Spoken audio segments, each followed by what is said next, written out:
Welcome to Aunty K's, your favorite radical queer indigenous auntie, bringing you tarot every day.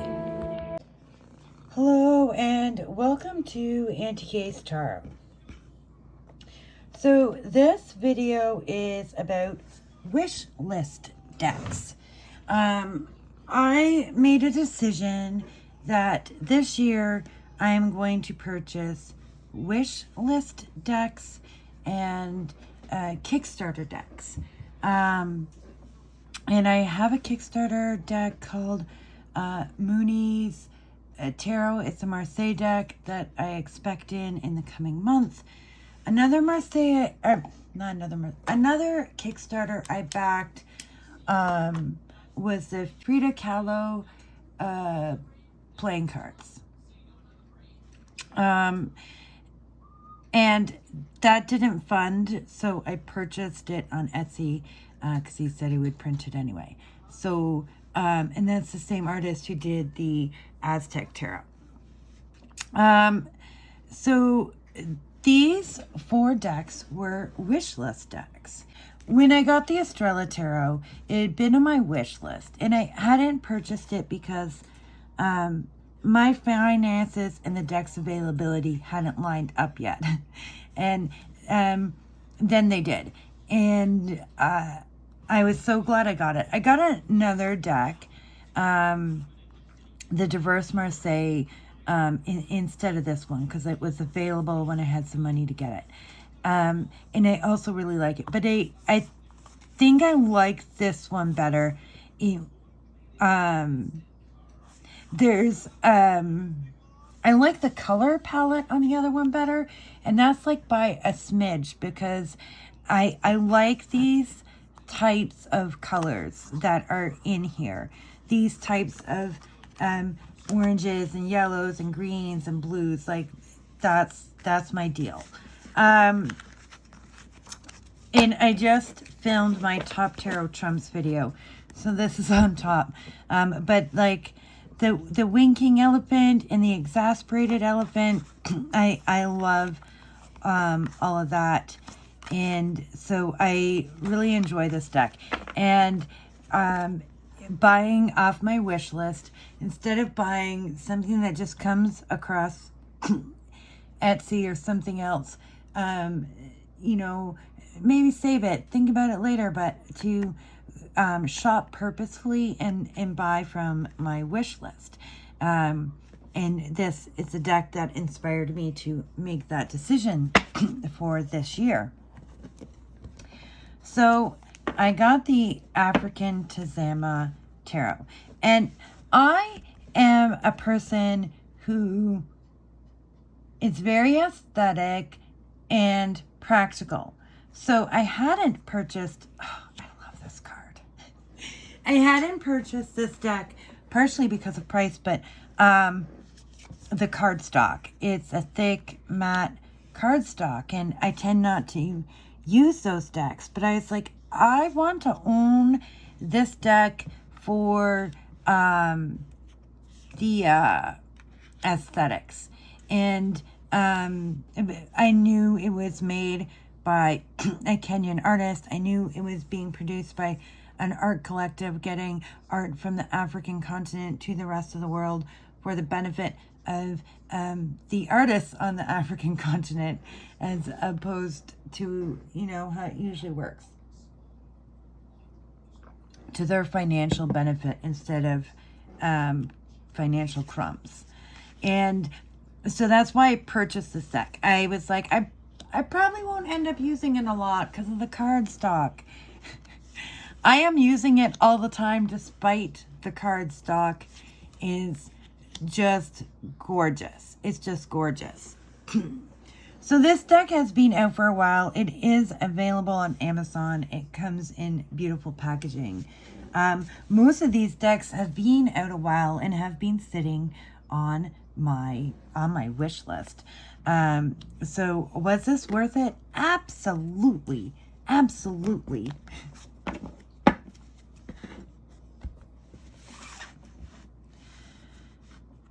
The 5 Cent Tarot.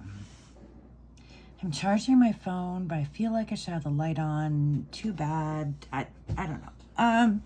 Maybe moving this down here will add some light. Okay. Seems like it needs to be on this side.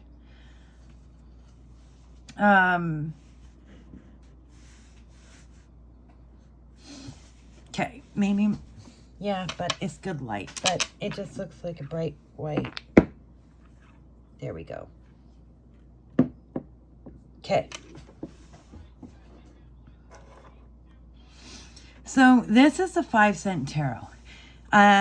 It was also on my wish list for aesthetic purposes. I got the Robin's Egg Blue and Antique Gold. It is a gild edging. It's not matte. I think it said it was. I don't care. Yes, it chips. I don't care. It just makes decks look well worn. I shuffle heavy. They all get that. So I also bought this for aesthetic purposes. And I do really enjoy this antique aesthetic of it that says antique and not be racist.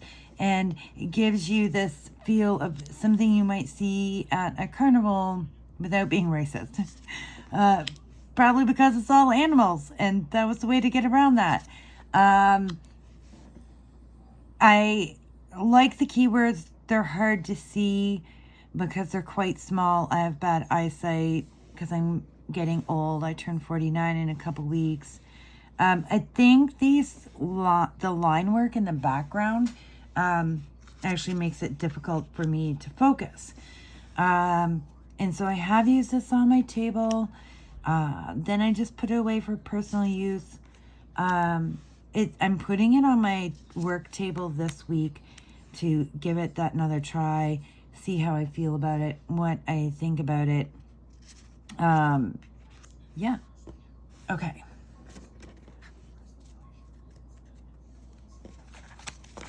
The other deck that was on my wish list got gifted to me is Tarot in Space. It's got some nice gilding. So I got a bit interrupted by a phone call. So I got Tarot in Space as a gift from one of you fine folks who saw that it was on my wish list. And I threw it on my table and took it with me to Toronto. And I went to Toronto choosing decks that were really easy to read. And I do find this easy to read, except for the kings and queens. So I was like, I'm just going to go with it and read it as whatever I read it as in the moment. It's day and night, Captain. And I got it. It made sense why who is day and who is night. But then it didn't. Or I forgot. Anyhow. So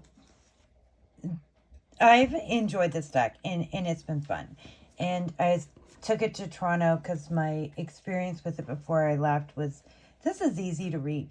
And I only wanted to take a few decks, and I was going to work in between a ceremony for a traditional Indigenous funeral, which lasts like 4 days. And then also the University of Toronto encampment for Palestine, for Gaza. And anyway, what was going to be a 5 to 7 day trip became a 12-day trip. And I also went to the encampment at Queen's University. The UOT one is massive. It's massive. My middle child's there with the fire keepers because there's a the Indigenous folks have a sacred fire they're holding at the encampment for Gaza. And I did a workshop, and I barely worked on the hotlines, but I also did in-person readings. I probably would have chosen completely different decks. But it worked. I didn't use this one as much for those in-person readings. Not that I was doing them like I do on the hotlines. It was like 1 or 2 a day. And not every day. But I did use it, and it was fun. Most of the readings I didn't even use cards. About half I didn't use cards, but half I did. It depended what I was doing. So this was on my wish list. But and I am enjoying it. It's fun. The art style and the subject matter works for me, and I quite enjoyed it. So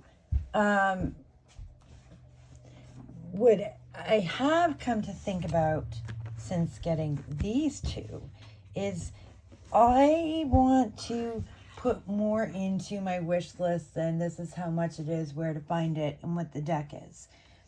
I want to put into my wish list like what I'm thinking about it every time I look at it and don't purchase it. I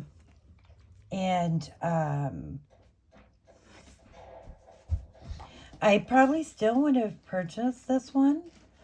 But I might have realized it might be one of those decks I would use less frequently. I am not sure. And I'm happy with these purchases. I'm happy with the wish list purchases overall. And I think it's a good way to think about what I'm purchasing this year. And I want to add more thoughts into my wish list as I construct them. And I think that's a good thing to come and realize.